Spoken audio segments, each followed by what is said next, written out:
நாடாளுமன்றத்தின் பிரைம் மினிஸ்டராக தொடர்ந்து இருப்பதற்காக மட்டும் அவர் முயற்சிக்கிறாரை ஒழிய அவர் எந்த விதமான ஒரு விஷயத்தையும் அவர் செய்யவில்லை.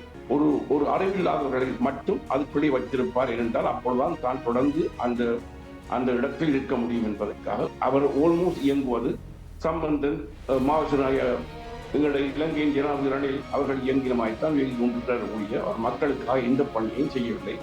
எங்களுடைய தமிழ் தலைவர்கள் 2009க்கு பிறகு எங்களுடைய தமிழ் தலைவர்கள் மிகவும் படுமோசமாக எங்கள் இனத்தை வழிநடத்தி கொண்டிருக்கிறார்கள். அவர்கள் வழிநடத்தவே இல்லை. அவர்கள் தனிய தங்களுடைய சுய வாழ்க்கையை மட்டும் நடத்தி கொண்டிருக்கிறார்கள் ஒழிய அவர்கள் எந்த விதமாக மக்களை வழிநடத்தவும் இல்லை. அவர்கள் மக்களுக்காக இந்த கடமையும் செய்யவில்லை. நாங்கள் மேற்பனில்லாத மனிதர்களாக அலைகின்றோம். எங்கே தலைவர் இருக்கின்றார் என்று தேடிக்கொண்டு செல்கிறோம்.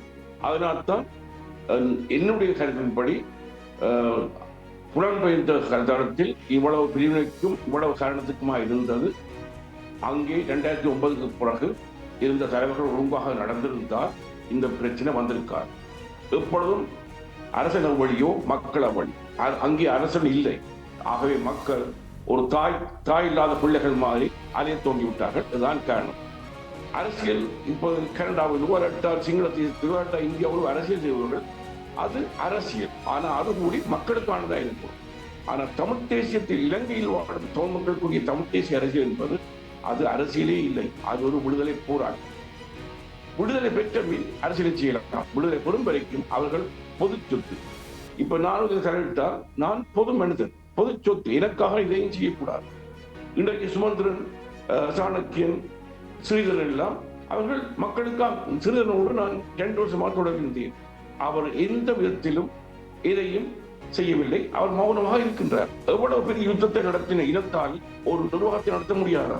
நல்ல நிர்வாகம் இருந்தால் மக்கள் அள்ளி கொடுப்பார் காசு.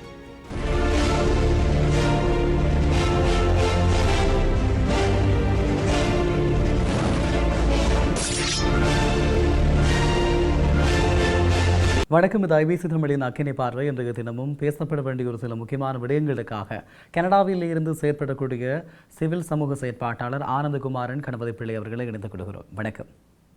நான் ஆனந்தகுமாரன் கணபதி பிள்ளை. வடமராட்சியை துன்னாலை புறப்படமாக கொண்டவன். அதை விட நான் பிறந்தது 1987 ஆண்டு. 1957 58 ஆண்டே எங்களுடைய குடும்பம் இனக்கலவரத்தால் சின்னாபின்னமாக்கப்பட்டு அதைத் தொடர்ந்து எங்களுடைய குடும்பத்தை எங்களுடைய அம்மா மிகவும் சிரமப்பட்டு வளர்த்து வந்தார். அவர் எங்களுக்கு 9 சகோதரங்கள் என்னோடு சேர்ந்து. என்னுடைய அண்ணர் படித்து முதல் தரம் ஏஎல் பாஸ் பண்ணி ஆர்கிடெக்ட் கிடைத்தது. அவருக்கு கிடைக்கணும் இன்ஜினியரிங்.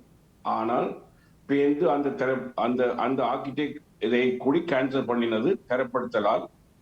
அதைத் தொடர்ந்து 2ஆம் தரம் அவர் சோதனை செய்து அதிலும் கிடைக்கவில்லை.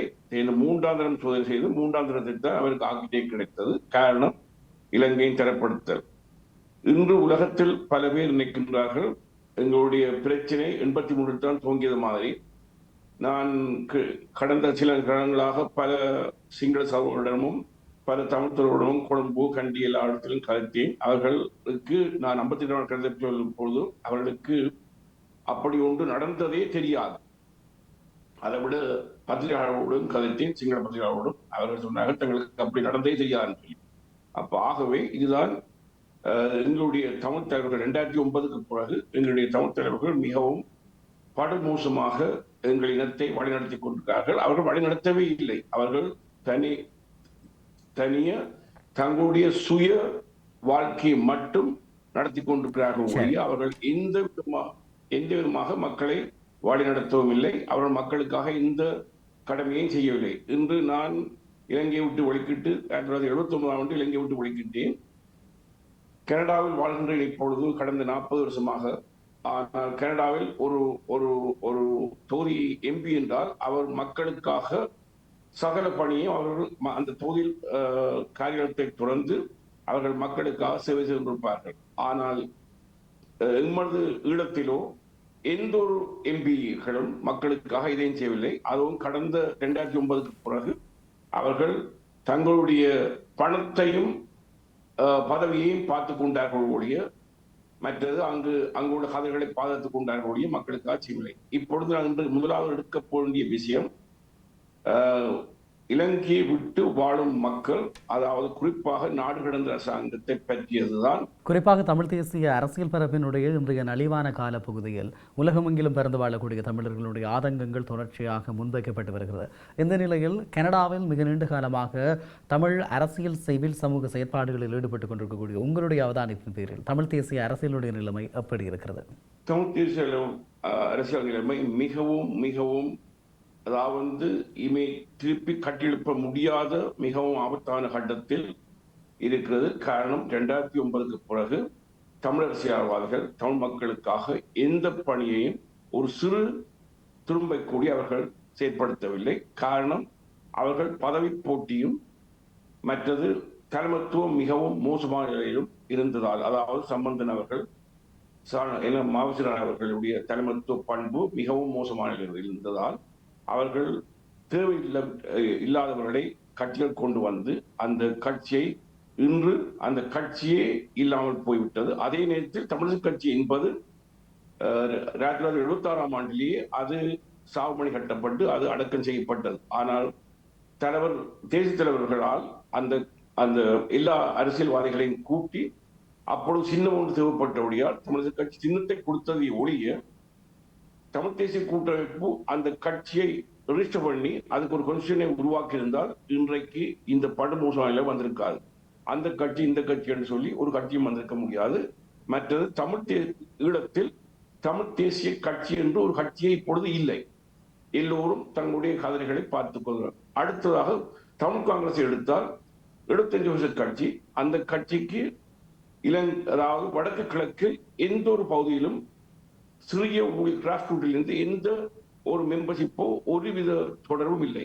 காரணம், அவர்கள் அதை பற்றி அக்கறை இல்லை. அவர்கள் எப்படியும் தாங்கள் பதவிக்கு வரவும் என்று நிற்கிறார்கள் ஒழிய அவர்கள் மக்களுக்காக. திரு ஆனந்தகுமாரன் அவர்கள், குறிப்பாக நீங்கள் புலம்பெயர் நாடொன்றிலே இருந்து தமிழ் தேசிய அரசியலை அவதானித்துக் கொண்டிருக்கின்ற அடிப்படையில் உங்களுடைய கருத்துக்களை முன்வைக்கிறீர்கள். ஆனால் நீங்கள் முன்வைக்கின்ற குற்றச்சாட்டுகள் அனைத்தும் உண்மையானதவா என்று பார்க்கிற போது தாயகத்தினுடைய நிலவரம் சற்று வித்தியாசமாக இருக்கிறது. தமிழ் தேசிய அரசியல் கட்சிகளுக்கு அலுவலகம் இருக்கிறது, அவர்களுடைய செயற்பாடுகள் இருக்கிறது. ஆனாலும் இது போதுமாக இல்லை என்பதுதான் குற்றச்சாட்டை தவிர ஒட்டுமொத்தமாக தமிழ் தேசிய அரசியல் பரப்பை கேள்விக்குட்படுத்தவோ அரசியல் தரப்பில் இருக்கக்கூடியவர்களை அவர்களை விமர்சித்து ஊரங்க கட்டக்கூடிய நிலைமையில் இல்லை என்ற ஒரு கருத்து மக்கள் மத்தியில் இருக்கிறது. ஆக இது எந்த வகையில் உங்களால் பார்க்கப்படுகிறது என்று சொன்னால், ஒட்டுமொத்தமாக தமிழ் தேசிய அரசு பரப்பில் இருக்கக்கூடிய எல்லோரையுமே நீக்க வேண்டும் என்ற மாதிரியான உங்களுடைய கருத்து இருக்கிறது. அப்படியாக இருக்கக்கூடியவர்களை எல்லாம் நீக்கிவிட்டு இந்த தமிழ் தேசிய அரசியல் பரப்பு என்ன செய்ய போகிறது? நீங்கள் கேட்கும் கேள்வி மிகவும் பொருத்தமானதும் சரியானதும். அதாவது தமிழ் தேசிய இருக்கும் அத்தனை கட்சிகளும் தங்கள் கடமை செய்யவில்லை. நான் தமிழ் தேசியத்தை சும்மா, அதாவது நுழைப்புள்ளாக பார்த்து விட்டு சொல்லவில்லை. நான் பங்களாதேஷ் யுத்தத்தில் காலத்திலிருந்தே தமிழ் தேசிய பரப்பை உற்று நோக்கிய ஒரு மனிதன். அது மட்டுமல்ல, தந்தை செல்வார்கள் போனா போல தமிழ் கட்சிக்கு தலைமைத்துவத்தை எடுக்கும் பொழுதே இலங்கையில் மிகவும் பாரியமான, அதாவது தமிழ் பகுதியில் பாரியமான பிரச்சனை ஏற்பட்டு விட்டது. காரணம், அமலிங்கம் அவர்கள் கிழக்கு மாகாண தலைவராக இருந்த ராகுல் அவர்களுக்கு நேர்முக பரீட்சை வைத்ததும் ஒரே தொகுதியில் காசியானந்த் அவர்களை போட்டதுமே அப்பவே ஆரம்பித்துவிட்டது தமிழ் தேசிய பரப்பை அளிக்கும் வேலையை. ஆனால் அதுக்காக அவர் செய்யவில்லை, அவர் தன்னுடைய பதவிக்காக செய்தார். அதுதான் இந்த ஆரம்பமான பிரச்சனை. அதே நேரத்தில் ராகுல் அவர்களும் பிளவிட்டு விட்டார்கள். அதுக்கு பிறகு அவர் அரசாங்கத்தோடு சேர்ந்தார். ஆனால் அந்த இடத்துக்கு போக வைத்தது தமிழ் அமதலிங்கம் அவர்கள்.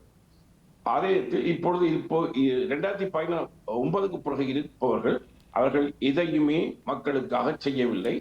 அவர்கள் எல்லோரும் பெட்டி மாற்றுவதும் பதவி எடுப்பதும் தனியே தமிழரசு கட்சியை சேர்ந்தவர்களோ அல்ல தமிழ் கட்சியை சேர்ந்தவர்களோ இல்லை, இலங்கையில் வாழும் சகல அரசியல் கட்சிகளும், அதாவது பொதுவாக சொல்லப்போனால் நான் சிங்கள அரசியல்வாதிகள் பற்றி பேச மாட்டேன், அது அவர்களுடைய பிரச்சனை. நான் சொல்வது தமிழ் அரசியல்வாதிகள், அது தமிழ் அரசியல்வாதிகள் இருக்கலாம், தமிழ் முஸ்லிம் அரசியல்வாதிகள் இருக்கலாம், தமிழ் மலையக அரசியல்வாதிகள் இருக்கலாம், எல்லோருமே தவறடைத்து விட்டார்கள். அதில் வடக்கு கிழக்கு பற்றி தான் நான் கூடுதலாக கவனம் செலுத்துகின்றேன். நிச்சயமாக காரணம் திரு ஆனந்தகுமாரன் அவர்கள் நீங்கள் பேசுகின்ற இந்த வார்த்தைகள் நாங்கள் ஒவ்வொரு சந்தர்ப்பத்திலும் ஒவ்வொருவரை குற்றம் சாட்டி கொண்டிருக்கிறோம். இவர்கள் தவறிழைத்து விட்டார்கள், இவர்கள் இதை செய்து விட்டார்கள் என்று சொல்லி இந்த தவறுகளை தீர்ப்பதற்கு நாங்கள் என்ன செய்திருக்கிறோம் என்ற ஒரு கேள்வி வருகிற போது புலம்பெயர் கட்டமைப்புகள் ஏராளமாக இருக்கிறது. இங்கு தமிழ் அரசியல் தரப்புகள் அரசியல்வாதிகள் செய்வதாக நீங்கள் சொல்லுகின்ற குற்றச்சாட்டுகள், இதே குற்றச்சாட்டுகளை இங்கு இருக்கக்கூடியவர்கள் புலம்பெயர் நாடுகளில் இருக்கக்கூடியவர்களை நோக்கி கைகளை காட்டுகிறார்கள்.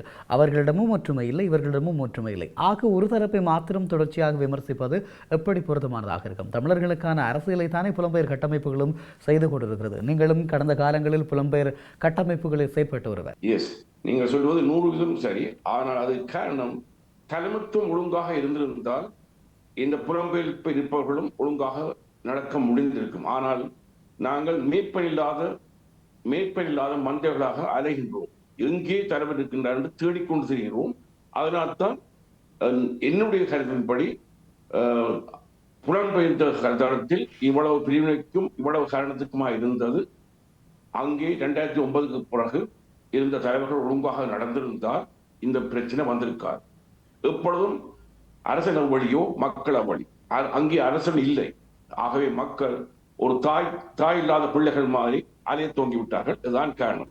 இனிமேல் நாங்கள் பொறுத்து கொண்டிருக்க முடியாது. ஆகவே இலங்கை வாழ் தமிழ் மக்கள், அதாவது ஈழத்தமிழ் மக்களும் ஈழத்திலிருந்து புலம்பெயர் தமிழ் மக்களும் உலகத் தமிழ் மக்களுமாக இணைந்து நாங்கள் ஒரு புதிய ஒரு கட்டமைப்பை உருவாக்கி அதில் பெரியவர்கள் பின்னுக்கு இருந்து உழைக்கணும். வேண்டியதாக என்ன மாதிரி ஆட்கள் வேண்டியதாக இருந்து உழைக்கணும். பதவிக்காக அவர்கள் முன்னுக்கு வரக்கூடாது. யங்கர்ஸையும் கொஞ்சம் வயது கூடியவர்களையும், அதாவது 28, 29க்கும் 40க்கும் இடைப்பட்ட ஆட்களைத்தான் அரசியலுக்கு கொண்டு வரணும். எந்த அரசியல் பின்புலம் இல்லாதவர்கள். ஆனால் அரசியல் பின்புலம் உள்ளவர்கள் புத்திஜீவிகள் எல்லோரும் பின்னுக்கு நின்று ஒழுங்கீசாக நாட்டு பற்றோடு நாங்கள் அந்த கட்டமைப்பை உருவாக்கணும். அது புதிய ஒரு ஒரு கட்டமைப்பு ஊடாகத்தான் கொண்டு வர முடியும். கொஞ்சம் எழுதி புதிய கட்டமைப்பு ஊடாகத்தான் கொண்டு வர முடியும்.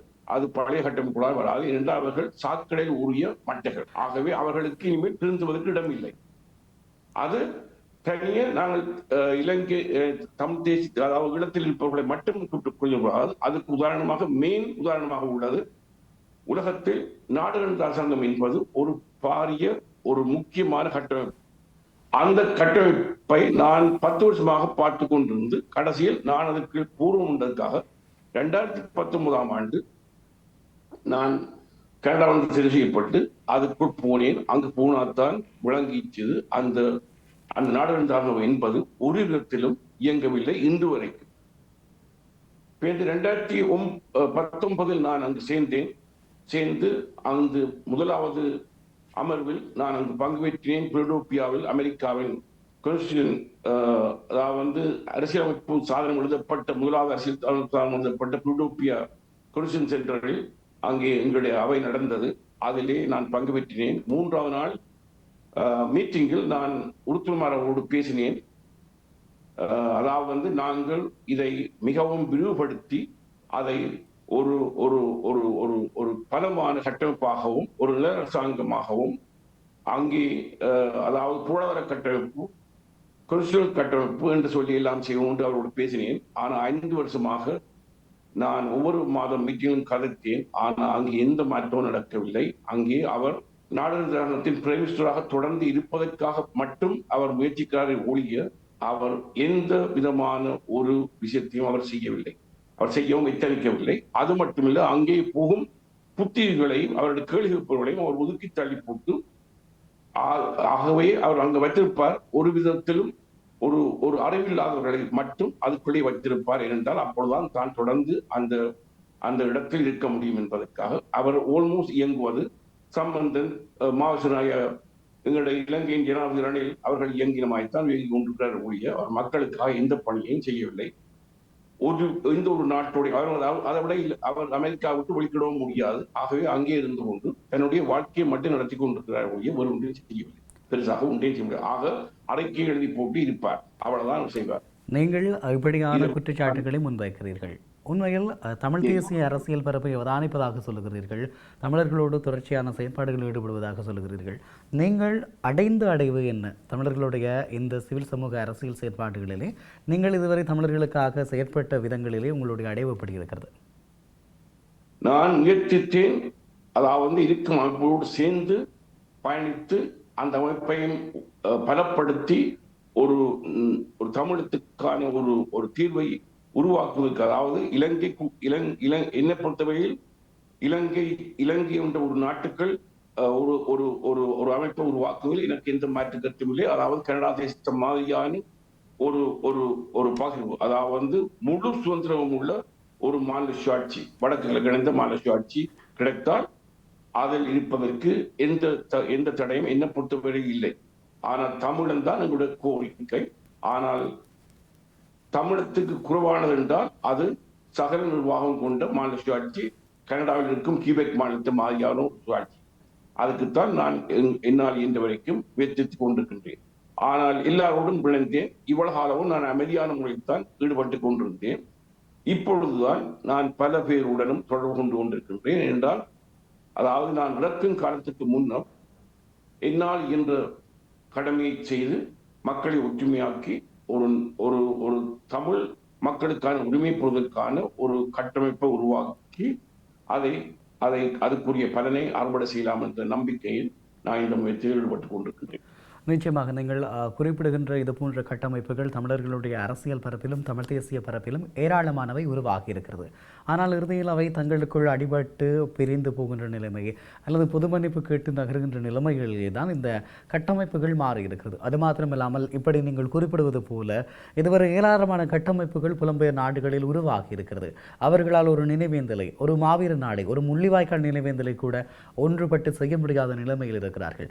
நீங்கள் இருக்கின்ற கனடாவிலே கூட 4-5 இடங்களில் மாவீர தினம் நினைவேந்தப்படுகிறது என்று சொன்னால், ஒரு தாயகத்திலே மாவீரர் துயிலும் இல்லங்கள் இருக்கிறது, அங்கே அப்படியான நிலைமை இருக்கலாம். ஆனால் கனடா என்கின்ற ஒரு நாட்டில் அப்படியான அருகருகே இருக்கக்கூடிய இடங்களில் வேறு வேறு தரப்புகளாக பிரிந்து செய்கின்ற நிலைமை இருக்கிறது. இவை தமிழ் தேசிய இனத்தினுடைய ஒட்டுமொத்தமான ஒற்றுமையை மலினப்படுத்தி நாங்கள் பிரிந்துதான் இருக்கிறோம் அல்லது பிளவுபட்டு தான் இருக்கிறோம் என்ற செய்தியை மிக தெளிவாக சொல்லிக் கொண்டிருக்கிறது. ஆக மேலும் மேலும் புதிய புதிய கட்டமைப்புகளை உருவாக்க வேண்டும் என்ற சிந்தனை எங்களிடமிருந்து வருவது அந்த கட்டமைப்புகளிலே நாங்கள் பெற்றுக்கொள்ளக்கூடிய அங்கத்துவங்களுக்கும் அங்கே இருக்கக்கூடிய கதிரைகளுக்குமாகவா என்ற கேள்வி மக்களிடம் இருக்கிறது. இருக்கக்கூடிய கட்டமைப்புகள் பலப்படுத்துவதற்கான வழிகள் எங்களிடம் இல்லை. நாங்கள் அதனை சரியாக திறன்படுத்த முடியாதவர்களாக இருக்கிறோம். மேலும் மேலும் புதிய கட்டமைப்புகளை கோருகிறோம். இதனை நீங்கள் எப்படி பார்க்கிறீர்கள்? நீங்கள் சொல்வது 100% சரி. இது கட்டமைப்பு அல்ல. நான் சொல்வது ஒரு பொது இயக்கமோ அல்லது கட்டமைப்பு இல்லை. நான் கட்டமைப்பு என்பது ஒரு அரசியல் கட்சி. அது மக்களுக்கானது.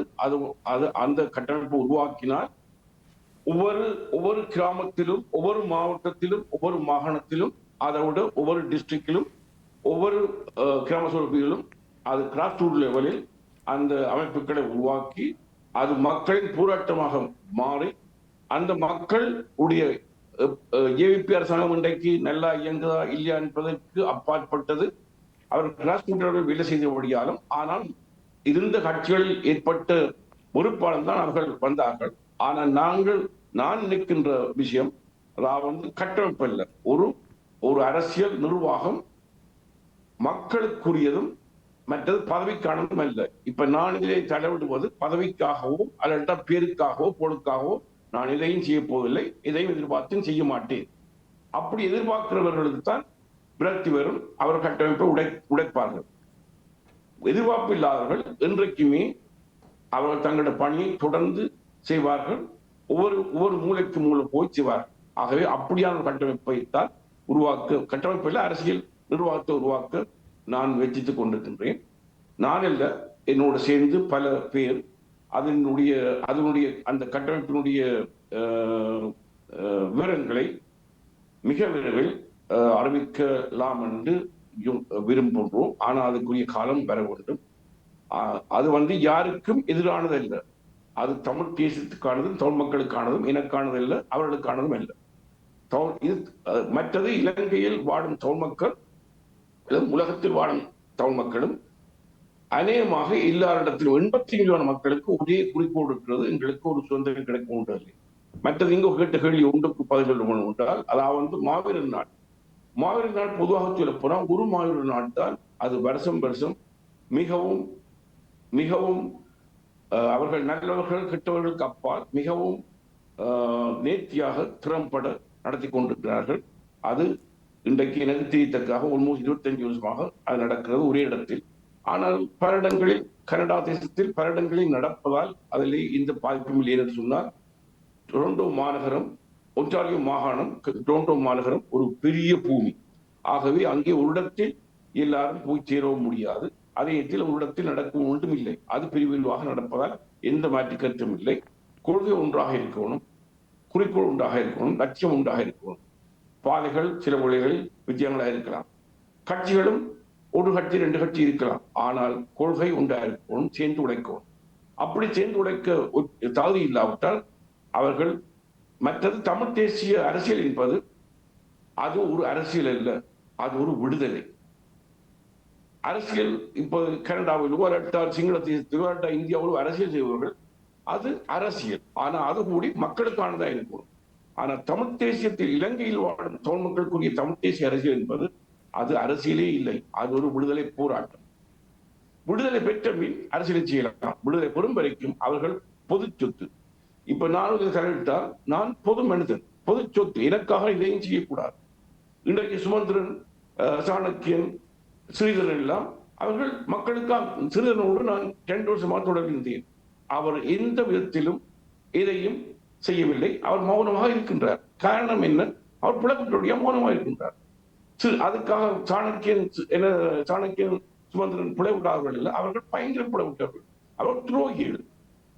சிறுதரன் துரோகிதான். மற்ற செல்வனோடு பல தடவை கழிச்சிருக்கிறேன், சிறுதனோடு கழிச்சிருக்கின்றேன், சாணக்கியனோடு 1000 தடவை முயற்சித்திருக்கிறேன். ஆனால் அவர் எடுக்கவில்லை. ஒரு கால் மட்டும் போட்டார். உங்களுக்கு என்ன தேவை இருக்கிறது என்னோடு கலைப்பதற்கு? மற்ற குமார் பொன்னம்பலத்தோடு தொடர்பு கொள்வதற்காக கிட்டத்தட்ட ஒரு 5000 தடவை முயற்சித்திருப்பேன். குமார் பொன்னம்பலத்தோடு தொடர்புக்கு பல தடவை 100 தடவைக்கு மேல் 1000 தடவைக்கு மேல் முயற்சித்திருக்கிறேன். அவர் இன்றைக்குமே கண்டாக்டில் வரவில்லை. காரணம், அவர்களுக்கு மக்களோடு அணுக விருப்பம் இல்லை. அவர்கள் செல்வந்த விட்டு பிள்ளைகள், அவர்கள் மக்களுக்கு பணியாற்றவில்லை. ஆனால் அவர் தொடர்ந்து ஒரே பேச்சை பேசுவார். அவ்வளவுதான் அவருடைய உள்ளது. மற்றது செல்வனோடு பேசியிருக்கிறேன். மற்றது இப்பொழுது மினிஸ்டர் சந்திரசேகரனோடு பேசியிருக்கின்றேன். நான் பேசாத ஆட்களே இல்லை. ஏன்? நான் மக்களை ஒன்றிணைக்கணும் என்பதற்காகவும் தமிழ் மக்களுக்கான உரிமையை கிடைக்கும் என்பதற்காகவும் எந்த இனத்துக்கும் நான் எதிரானவன் அல்ல, எந்த இனத்துக்கும் எதிரான இல்லை. தமிழ் தேசிய இனத்தினுடைய அரசியல் விடுதலை பற்றி பேசுகின்ற நீங்கள் ஸ்ரீலங்காவினுடைய அமைச்சரோடு பேசி இருக்கிறேன் என்று குறிப்பிடுகிறீர்கள். உண்மையில் இது எந்த கோணத்தில் எடுத்துக்கொள்ளப்படுகிறது அல்லது உங்களுடைய நகர்வு எப்படி இருக்கிறது என்று தெரியவில்லை. ஆனால் நீங்கள் அழைப்பை ஏற்படுத்தியதற்காக, உங்களுடைய அழைப்பை அவர்களை ஏற்றுக்கொள்ளவில்லை என்பதற்காக அவர்களை செயற்பாட்டில் இல்லாதவர்கள் அல்லது துரோகிகள் என்ற வகைக்குள் கொண்டு செல்ல முடியுமா? தமிழ் தேசிய அரசியலுக்காக ஏதோ ஒரு விதத்தில் அவர்களும் நகர்ந்து கொண்டிருக்கிறார்கள். அவர்களுக்கும் மக்கள் ஆணை இருக்கிறது. ஆகவே மக்களுடைய ஆணையை பெற்ற மக்கள் பிரதிநிதிகளை நாங்கள் இப்படி பொதுவெளியில் ஒரே பாடாக துரோகிகள் என்ற வார்த்தையை பயன்படுத்துவது, எங்களுடைய இனத்தை நாங்கள் மீளவும் குத்தி குத்தி எங்களை நாங்கள் வெளியே கிண்டி எடுக்கிறோம் என்ற நிலைப்பாடு இல்லையா? நீங்கள் சொல்வது சரி. துரோகிகள் என்று நாங்கள் எல்லோரையும் சொல்லக்கூடாது. ஆனால் துரோகம் செய்பவர்களை, எக்ஸாம்பிள் நான் ஒரு சின்ன உதாரணத்தை சொல்ல போன்றேன். நான் நாடாளுமன்ற சங்கத்தில் இணையும் பொழுது முதல் தடவையாக நான் ஒருவருடைய காரியத்துக்கு போறதுக்காக, அதுதான் முதல் தடவை நான் போகின்றேன். போகும் பொழுது அந்த எலிவேட்டரில் ஒரு லேடி வந்தா. அந்த அவை எனக்கு முன்பின் தெரியாது, எனக்கு அவ முன்பின் தெரியாது. ஆனால் அந்த இடத்திலேயே நீங்க எங்க போனா இங்கே போனேன், உடனே அதிலேயே அவ குற்றம் சொல்ல துவங்கினா. அவரை பற்றி எதுவும் தெரியாத ஒரு மனுஷனை பற்றி, என்னையும் தெரியாத. அப்படிருந்து பிரிட்டோபியாவில் நான் சந்தித்த பொழுது இன்னொரு மனிதர் அவரை சொன்னார், இவர் ஒரு ரோவன்டியார், மற்றது என்ன சிஎன்டிஆர் என்று சொன்னார்கள். நான் அப்பொழுது கேட்டேன், உங்கள்கிட்ட ஏதாவது ஆதாரம் இருக்கா? அவர் சொன்னார், இருக்கு. ஆனால் இன்று வரைக்கும் அதை பற்றி அவர் காட்டவில்லை. ஆகவே துரோகி என்று சொல்வதும் என்ன ரோவன்டியார் என்று சொல்வதும் அது ஈஸியாக சொல்ல முடியும். எங்களுடைய இனத்தில் உள்ள ஒரு குறைபாடு என்றும் எடுத்துக்கொள்ளலாம். ஆனால் நான் அப்படியான நோக்கத்தோடு பேசவில்லை. ஏனென்று சொன்னால், துரோகிகள் என்பது ஒரு எப்பவுமே எதிரியை வெல்லலாம். ஆனால் துரோகியை வெல்ல முடியாது. ஏன்? அவர்கள் பக்கத்தில் இருந்து குளிப்பணிப்பவர்கள். ஆனால் நான் துரோகி என்று சொல்வது காரணம், அவர்கள் தமிழ் மக்களுக்கான எந்த பணியையும் செய்யவில்லை. அவர்கள் ஜஸ்ட் நடிக்கின்றார்கள். அதாவது பாராளுமன்றத்தில் போய் சிறிதரன் பேசுகின்றார், என அதாவது சந்திரன் தூடை நீங்கள் சூடைத்தாதீர்கள். சந்திரன் கூடி ஒரு ஒழுங்கான கேள்வியை சிறிதரனிடத்தில் கேட்கவில்லை, சிறிதரன் கூடி ஒரு ஒழுங்கான கேள்வியை கேட்கவில்லை. அவர்கள் இருவரும் மக்களுக்கு நாடகம் போடுகிறார்கள். மற்றது சிறிதரனுடைய கேள்வி தன்னை பாதுகாப்பதற்குரிய ஜஸ்ட் சாப்டான ஒரு கேள்வியை மட்டும் அவர் கேட்டார். ஆனால் சந்திரகிரம் அவர் அரசாங்கத்தில் இருப்பவர். சிறிதரன் புலவிட்டால் உடனடியாக இங்குவாரை கோல் பண்ணி உடனடியாக அவர் அரசு பண்ணவும். ஆனால் செய்யவில்லை. ஆனால் சும்மா கேள்வி கேட்கிறார்கள் ஒழிய செய்யவில்லை. ஆகவே உண்மையான அரசியலை நீங்கள் பார்க்கும் பொழுது உங்களுக்கு இலகுவாக தெரியும். தந்தை செல்வா அரசியல் செய்தார், அது உண்மையான அரசியல். அவரும் புலப்பட்டிருக்கலாம், தலைவர் புலப்பட்டிருக்கலாம். ஆனால் நாங்கள் பிழையை மட்டும் பார்த்தோம் என்றால் யாருமே இந்த உலகத்தில் நேர்மையானவர்களாக இருக்க முடியாது. ஏன்? இவன் நான் கூடி நல்லது என்று நிச்சயம் செய்யும் பொழுது சில பல பிழைகள் நடக்கிறது. ஏன்? இவன் என்னுடைய குடும்பத்தில் கூடி. ஆகவே இது பிழை நடப்பது இயற்கை. ஆனால் பிழையை அறிந்து திருந்தி நாங்கள் மக்களுக்கான பணியை செய்வோம். நிச்சயமாக நீங்கள் குறிப்பிட்டிருந்தீர்கள், இளைஞர்களுக்கான ஒரு கட்டமைப்பு அல்லது ஒரு அரசியல் இயக்கம் உருவாக்கப்பட வேண்டும் என்ற விடயத்தை குறிப்பிட்டிருந்தீர்கள். அதிலே உங்களுடைய செயற்பாடு எப்படி இருக்க வேண்டும் என்ற விடயத்தையும் குறிப்பிட்டீர்கள். எப்படியான கட்டமைப்புகளை இளைஞர்களுக்காக உள்வாங்க போகிறீர்கள்? அதிலே இருக்கக்கூடிய இளைஞர்களை எப்படி தேர்வு செய்ய போகிறீர்கள்? இப்படி மிகப்பெரிய சிக்கல்கள் இருக்கிறது. இன்றைய இளைய தலைமுறை எப்படி இருக்கிறது?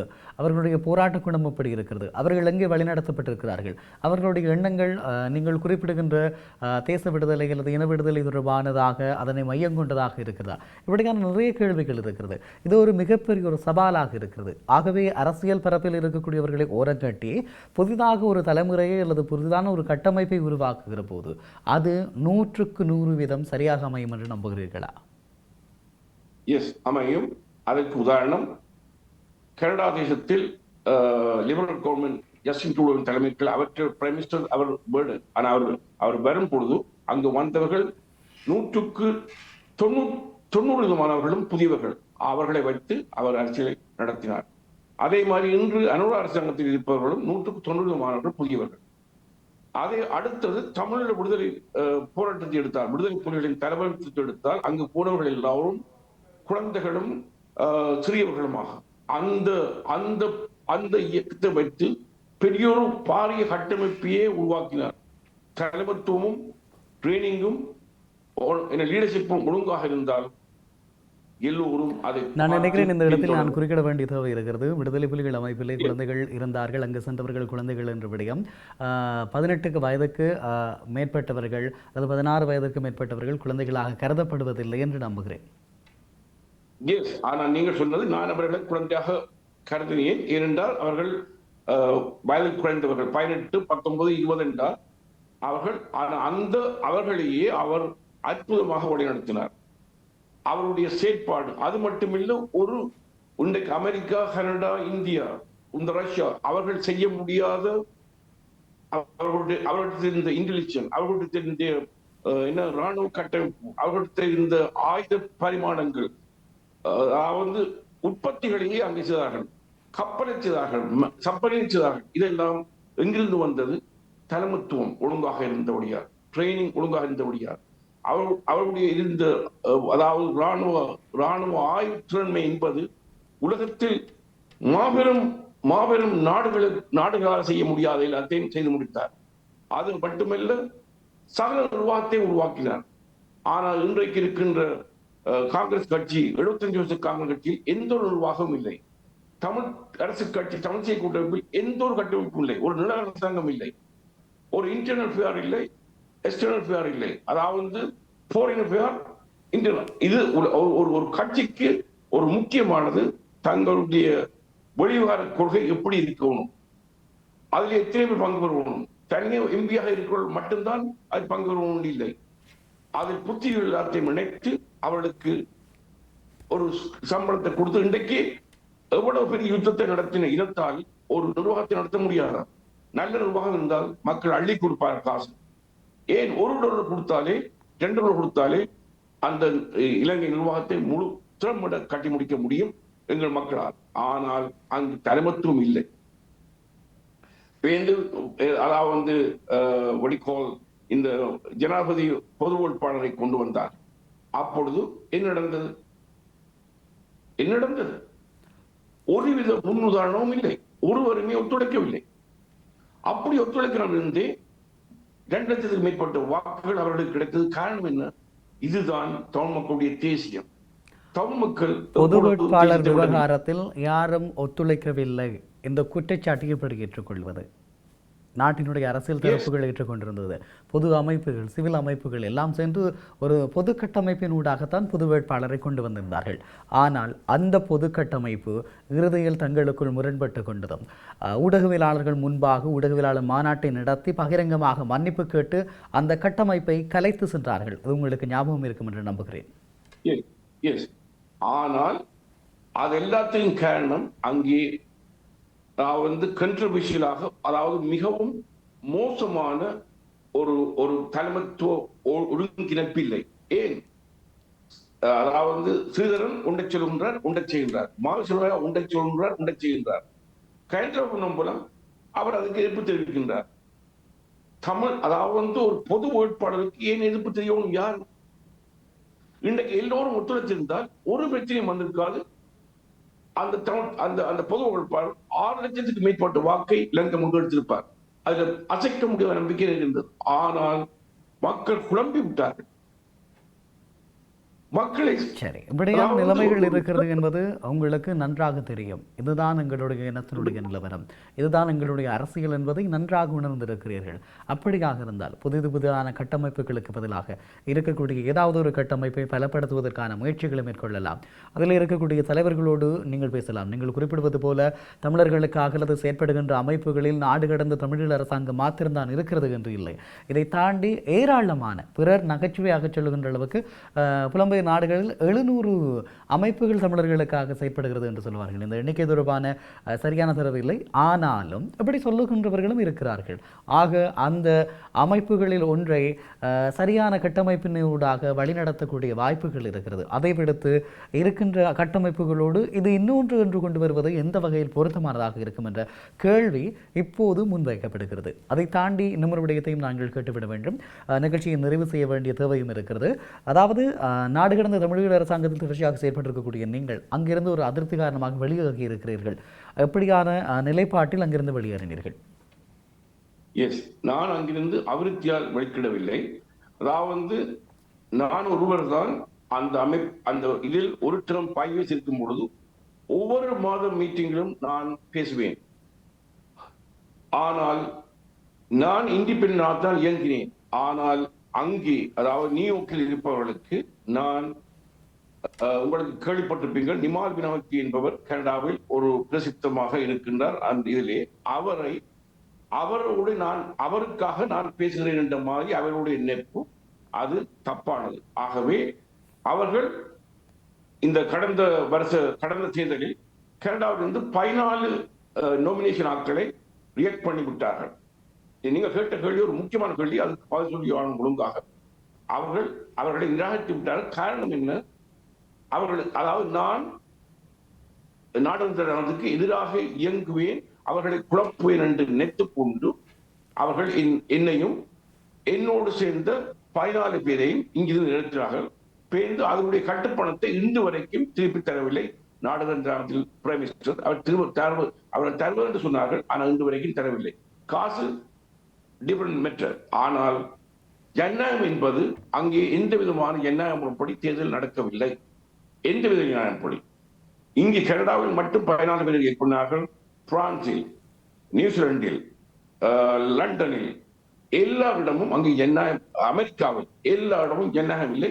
அவர்கள் தங்களுக்கு விரும்பிய நாட்களை போட்டார்கள். ஆனால் சொல்வார்கள் ஜனநாயக முறைப்படி தேர்தல் நடக்கவே இல்லை. ஆகவே அப்படியான ஒரு இடத்தில் நான் அங்கே திரும்பவும் தொடர்ந்து போய் இயங்க இருந்து, ஆனால் அவர்கள் என்னை அனுமதிக்கவில்லை. காரணம், அவர்களுக்கு நான் போவதால் அவர்களுடைய அஜெண்டாவை செய்ய முடியாது, நிம்மதியாக இருக்க முடியாது என்றபடியால் அவர்கள் என்னையும் இங்கே இருக்கின்ற 14 பேரையும், அதில் நிமால் வினாமூர்த்தி தான் அவர்களுடைய மெயின் டார்கெட். அதாவது நாடாளுமன்றத்தின் மெயின் டார்கெட் நிமால் வினாமூர்த்தி. பேர்ந்து அந்த அதாவது 2019ஆம் ஆண்டு நடந்த தேர்தலில், அதாவது பிரைம் மினிஸ்டரை தெரிவு செய்யும் தேர்தலில் உருத்துமார் அவர்கள் தெரிவு செய்யப்பட்டார். அந்த இடத்தில் உடனடியாக மிகவும் ஆத்திரத்தோடு உருத்துமார் அவர்கள் இமாமினாதி கை கொடுக்கவும் இல்லை, அவரை சேர்ந்து பயணிக்கவும் இல்லை. அதால்தான் அந்த நாடாளுமன்ற மிகவும் மோசமான நிலைக்கு வந்தது. அந்த அந்த 3வது டேர்ம். இப்ப 4வது டேர்ம் அவர் தான் விரும்பின ஒருவித இதுவும் இல்லாத ஆட்களை போட்டு வச்சு நடத்தி கொண்டிருக்கின்றார். அங்கு நடக்கவும் இல்லை, அவர் இருக்கின்றார். மற்றது அதாவது ஒரு புதிய கட்டமைப்பு உருவாக்குவதால் அதாவது அதுக்கு காரணம் எங்களுடைய தமிழ் மக்கள் அரசியல்வாதிகள் ஒரு யூஎன் புரண்டாலும் அது வாரதுக்கு நேர்ந்தால் அவர்கள் பயணர்கள். வெஸ்டர்ன் கண்ட்ரியில் அப்படி இல்லை, அவர்கள் எதையுமே அதாவது பிளான் பண்ணிடுவார்கள். 6 மாதம் 1 வருடத்துக்கு முன்னமே பிளான் பண்ணி அதுக்குரிய ஆட்கள் நியமித்து செய்வார்கள். இப்பொழுது நாங்கள் அமைக்க போற கட்டமைப்பு, நாங்கள் அமைக்க போற கட்டமைப்பு அது நீண்டகால நோக்கத்தோடும் நீண்டகால மதி நுட்பத்தோடும் ஒவ்வொரு கிராமமாகவும் ஒவ்வொரு நகரமாகவும் அதை கட்டமைத்து அது வழிநடத்தப்படும். ஆகவே அதுக்கு மக்களின் செல்வாக்கு தன்னெழுச்சியாக வரும் என்று நான் முழுவதும் நம்புகிறேன். நிச்சயமாக நிறைய விடயங்கள் இன்றைய நாளில் பேசியிருக்கிறோம். குறிப்பாக தமிழர்களுடைய கட்டுமானங்கள் தொடர்பாக, தமிழர்களுக்காக செயற்படக்கூடிய ஒரு அமைப்பினுடைய தேவை தொடர்பாகவும், இளைஞர்களுடைய அரசியல் வருகை தொடர்பாகவும், இங்கே இருக்கக்கூடிய அரசியல் தலைமைகள் தொடர்பாகவும் நிறைய விடயங்கள் பேசியிருக்கிறோம். நன்றி ஆனந்தகுமாரன் கணபதி பிள்ளை அவர்களே, உங்களுடைய நேரத்தை எங்களோடு பகிர்ந்து கொண்டமைக்காக. நன்றி உங்களுக்கு. நீங்கள் என்னை மதித்து எனக்கு சர்பம் தந்ததற்காகவும், இதே நேரத்தில் ஒரு விஷயத்தை கடைசியாக சொல்லி முடிக்கணும். எங்களுடைய புதிய வருஷம் தமிழ் மக்களின் புதிய ஆண்டு வருகிறது, துவங்கிவிட்டது. ஆகவே என்னுடைய பொங்கல் வாழ்த்துக்களும் புத்தாண்டு வாழ்த்துக்களும். இந்த வருஷமும் வரப்போற காலங்களில் என்னுடைய இதயத்தில் இரவு நாள் பேசப்படுகிறது. தமிழ் மக்களுக்கு நம்பிக்கையான முடிவு காலம் மிக விரைவில் வருகிறது. அது மட்டுமல்ல, அதுக்குரிய கருது நிலை உருவாகி விட்டது. அந்த ஒரு தாய் பிரெக்னன்டானால் 9 மாதத்தில் குழந்தை பிறக்கும். அதுக்குரிய குழந்தை பிறப்புக்குரிய வேதனைகளும் எல்லா செயற்பாடும் உருவாகிவிட்டது. அதை செய்து முடிக்க வேண்டியது எங்களுடைய கடமை. ஆகவே நாங்கள் அதை கடமையிலிருந்து நாங்கள் தவறினோம் என்றால் நாங்கள் மாபெரும் சந்தர்ப்பத்தை இழந்து விடுவோம். அதை விட கடந்த 16 வருஷம் எத்தனையோ சந்தர்ப்பம் சம்பந்தன் அவர்களுக்கு கிடைத்தது. ஆனால் சம்பந்தன் அவர்கள், சுமந்தன் அவர்கள் கிடைத்தது யாருமே ஒன்றையும் செய்யவில்லை. இனிமேலும் நாங்கள் செய்யாமல் காலம் நடத்த முடியாது. உங்களுடைய பணி மிகவும் பாரிய பணி. அதை நீங்கள் தொடர்ந்து செய்வீர்கள் என்று நான் நம்புகின்றேன். அதை விட உங்களுடைய பணி நல்லது என்று கண்டவுடன் தான் உங்களோடு தொடர்பு கொண்டு கருத்தேன். உங்களுக்கு என்னுடைய வாழ்த்துக்கள். God bless you guys. நன்றி ஆனந்தகுமாரன் கணபதி பிள்ளை அவர்களே. நன்றி நேயர்களே, இன்றைய நாளில் நிறைய விடயங்கள் பேச இருக்கிறோம். குறிப்பாக தமிழ் தேசிய அரசியல் பரப்பு தொடர்பாக பலருக்கும் இருக்கக்கூடிய அதிருப்திகள் தொடர்பாகவும், இதிலே மாற்றி அமைக்கப்படக்கூடிய விடயங்கள் தொடர்பாகவும், எங்களிடம் இருக்கக்கூடிய குறைபாடுகள், அதை நிவர்த்தி செய்யக்கூடிய விவகாரங்கள், இப்படி நிறைய விடயங்கள் பேச இருக்கிறோம். மற்றும் ஒரு அக்கினி பார்வை நிகழ்ச்சியூடாக உங்கள் அனைவரையும் சந்திக்கிறேன். வணக்கம்.